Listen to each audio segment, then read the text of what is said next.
Tony said, welcome to the world's most famous building. I say, welcome to New York's energy future. And as goes New York, goes the nation and goes the world. And it's all about leadership.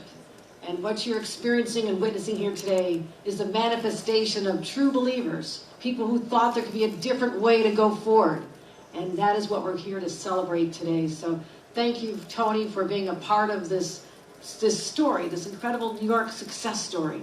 And not just being the caretaker, your family's legacy, this beautiful building that everyone across the world knows, but also what you have done in your time as CEO to say, we can always do better, and let's, in the process, celebrate this building, but also talk about the future for our children and our grandchildren. And so I thank you. I also thank Eric Adams, our mayor here, because this is all about relationships and partnerships. The New York State cannot go it alone.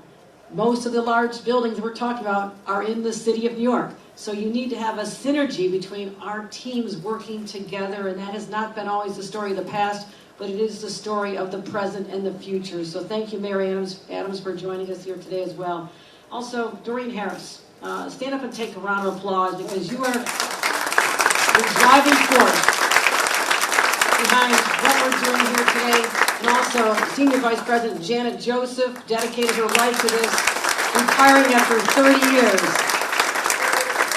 Although I haven't signed any paperwork, so I'm not sure I'm going to let you go. Okay? We have a lot more buildings to take care of before you can retire. But you think about having the president here, President Clinton, our 42nd president.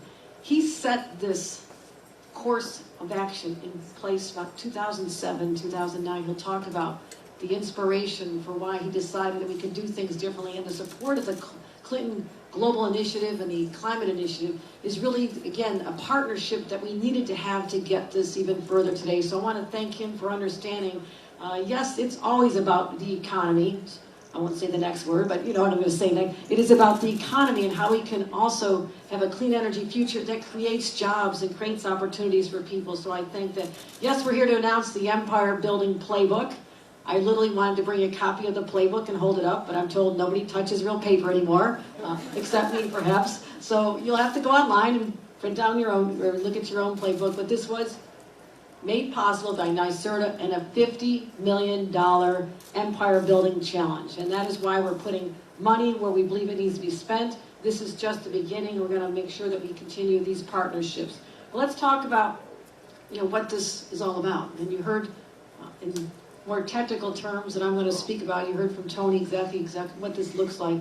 But I'm interested in these numbers. When we convert, I'm not saying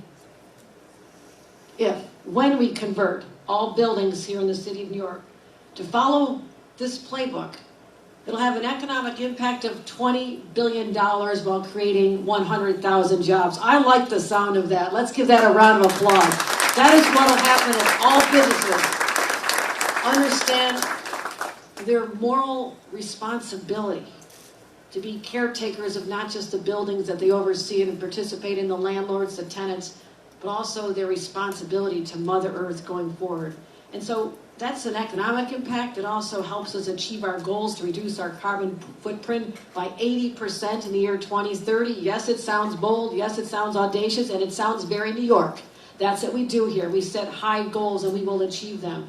And no building has more of a potential impact on our desire to show people the way than this building right here. And our real estate partners in this challenge control over 700 buildings. The 700 buildings you see when you look out these windows from the most spectacular views in the world. That's 150 million square feet of real estate. Imagine the impact on our climate when we can address this in that very space. It's extraordinary. In New York, we have the most ambitious renewable energy and emissions reduction plan goals across the country. I understood there was someone from California here. Sorry, California, we're beating you once again. You can challenge me on that. I'm very competitive. 70% of our electricity by renewables for 2030, 85% reductions of emissions by 2050. So also, we have a plan for other areas of our element. Well, I was literally governor about a month last fall when it was Climate Week at the United Nations. And I look out and I see the United Nations outside my offices on on 3rd Avenue. So I was thinking about what we can do that was really bold and would be attention-getting. And there was a plan to have about $3 billion of a bond act. Sounds great. But I come from the philosophy of go big or go home. As a result of the budget that just passed weeks ago, that bond act has been increased to $4.2 billion. It'll be on the ballot this November. We need all your support to get people out there to support it. That's for the Clean Water, Clean Air, and Green Jobs Environmental Bond Act, the largest in our nation's history. We're also nation leading in terms of offshore wind. This is so exciting. I have declared, therefore it will be, that New York State is the offshore wind capital of the world. Maybe Europe has another question, but certainly in our country. And we're doing it right on Long Island. You're going to see wind turbines. Actually, you won't. They're 30 miles off. That was important. You're not going to see the wind turbines. But know they're there. When you're flying overhead, you're about to land at JFK, wait to the wind turbines, because nobody on shore, I promise, is going to see them. $500 million. We put $500 million on the table to make that happen, but also the supply chain. Where are the supplies coming? Are they coming from Germany? No, they're coming from the Port of Albany, literally the Port of Albany, following the path that Henry Hudson followed in the 1600s, bringing down products made by New York labor, building them there and shipping them down the Hudson, and you're going to not see them off the shores of Long Island.